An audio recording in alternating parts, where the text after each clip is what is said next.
السلام علیکم.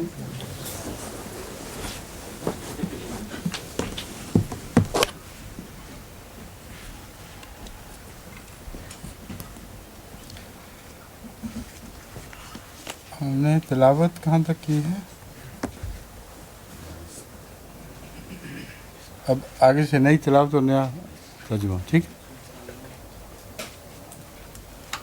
اعوذ باللہ من الشیطان الرجیم.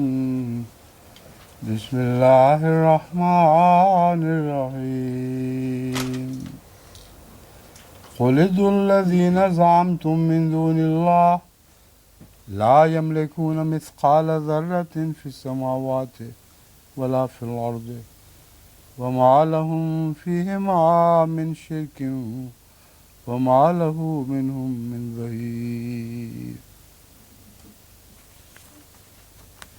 ولا تنفع الشفاعة عنده إلا لمن أذن له حتى إذا فزع عن قلوبهم قالوا ماذا قال ربكم قالوا الحق وهو العلي الكبير.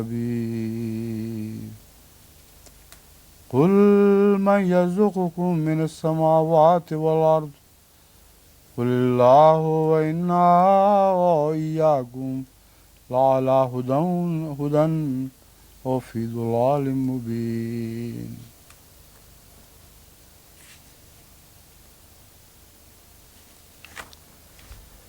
قل لا تسألون عما أجرمنا ولا نسأل عما تعملون. قل يجمع بيننا ربنا ثم يفتح بيننا بالحق وهو الفتاح العليم.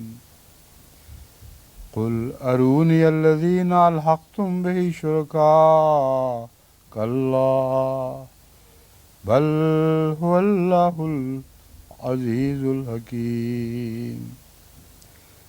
وما أرسلناك إلا كافة للناس بشيرا ونذيرا ولكن أكثر الناس لا يعلمون.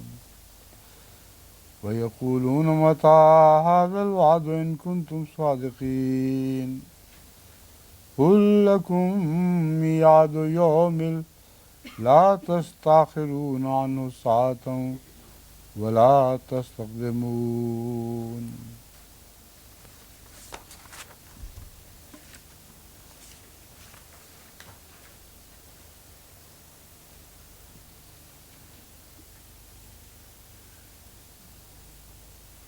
قل ادعوا الذین زعمتم من دون اللہ، کہہ دے الذین، جنہیں یعنی تو ان سے کہہ دے جو مخاطب مشرکین ہیں، الذین زعمتم من دون اللہ،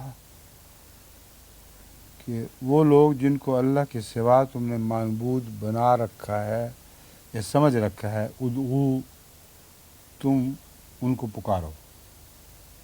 جس طرح خدا کے بندے خدا کو پکارتے ہیں، اس سے مدد چاہتے ہیں، ان کی دعائیں قبول ہوتی ہیں، اسی طرح مشرکین کو مخاطب کر کے کہہ دے کہ تم بھی ان کو پکارو جن کو تم نے خدا کے سوا معبود بنا رکھا ہے یا سمجھ رکھا ہے. لا یملکون مثقال ذرۃ فی السماوات، وہ آسمانوں میں ولا فی الارض، نہ زمین میں، یملکون مثقال ذرۃ، ایک ذرے کے برابر بھی ملکیت نہیں رکھتے. وما لہم فیہما من شرک، اور ان دونوں میں یعنی آسمانوں اور زمین میں ان کے لیے کوئی بھی شرک نہیں، یعنی کوئی بھی حصہ نہیں جو خدا کے برابر وہ الگ رکھتے ہوں. وما لہم من ظہیر، اور ان کے لیے کوئی مددگار نہیں ہے. زمین و آسمان میں جو کچھ بھی ہے اس میں ازل سے ایک ہی قانون جاری ہے، کوئی تبدیلی نہیں. اگر خدا کے سوا کوئی شریک ہوں تو یا تو صرف شریکوں کی ہی یہ دنیا ہو، خدا کا وجود باقی نہ رہے، مگر اشارہ اس طرف ہے کہ ایک ہی وجود ہے جو مالک ہے. بس جب خدا کو مانتے بھی ہیں کہ اللہ ہے تو اس کے برابر اس کے سوا کوئی شریک ٹھہرانے کا عقلی حق نہیں رکھتے. یہ کائنات پر غور کرنے کے نتیجے میں ان کو معلوم ہوگا کہ اس کائنات پر بس ایک ہی کی خدائی ہے اور ایک ہی قانون ہے جو جاری دکھائی دیتا ہے. ہاں جی. وما لہو منہم من ظہیر کی بجائے ترجمہ اس طرح ہوگا وما لہم من ظہیر. میں نے کیا ترجمہ کیا تھا؟ ما لہم فیہا فیہ ما. اس کا ترجمہ میں نے کیا تھا نا کہ ان کے لیے آسمانوں اور زمین میں کوئی شریک نہیں. وما لہو منہم من ظہیر. وما لہو کس کے لیے؟ لہو سے کیا مراد ہے؟ اللہ تعالیٰ. تو لہو منہم من ظہیر کا مطلب یہ کیا بنے گا؟ اس کی خدائی کا مددگار کوئی نہیں. یہ ٹھیک آپ نے کہا ہے. یہاں پہلے مضمون کے ساتھ اس کو میں نے ملا کے وہی ترجمہ کر دیا تھا جو پہلے مضمون کا میں جاری ہے. اصل ترجمہ یہ ہے کہ اللہ کا ان میں سے اس کائنات کو چلانے میں کوئی مددگار نہیں ہے. اب یہ مضمون بالکل کھل کے اور زیادہ واضح ہو جاتا ہے کہ خدا کی خدائی میں ہر جگہ ایک ہی قانون جاری ہے اور اس قانون میں مدد کرنے کے لیے کوئی دوسری طاقتوں کا کوئی نشان کہیں نہیں ملتا. یہی بنے گا نا؟ ٹھیک ہے. ولا تنفع الشفاعۃ عندہ الا لمن اذن اللہ. اور اس کے لیے قیامت کے دن اور اس کے حضور کہنا چاہیے قیامت کے دن کوئی شفاعت کام نہیں آئے گی. تنفع سے مراد فائدہ نہیں دے گی.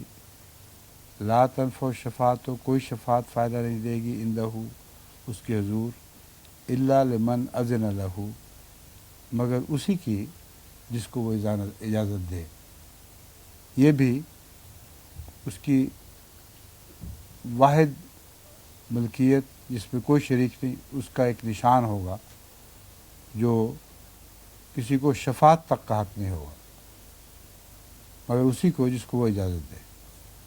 حتیٰ اذا فزع عن قلوبہم یہاں تک کہ جب ان کے دلوں سے شدید گھبراہٹ دور کر دی جائے گی. قالوا ماذا قال ربکم وہ کہیں گے کہ ابھی تمہارے رب نے کیا کہا تھا. قالوا الحق وہ کہیں گے الحق. وهو العلی الکبیر اور وہ بہت بلند شان اور بہت بڑا ہے. یہاں کون پوچھنے والے ہیں اور کون جواب دینے والے ہیں اور فضیہ سے ان دونوں گروہوں کا کیا تعلق ہے یہ مضمون واضح ہونا چاہیے.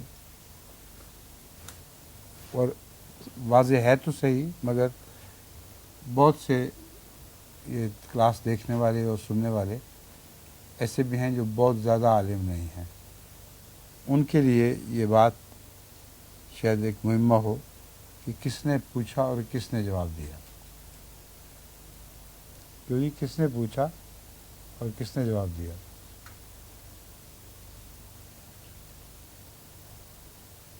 عادل صاحب مومن صاحب بتا دیں.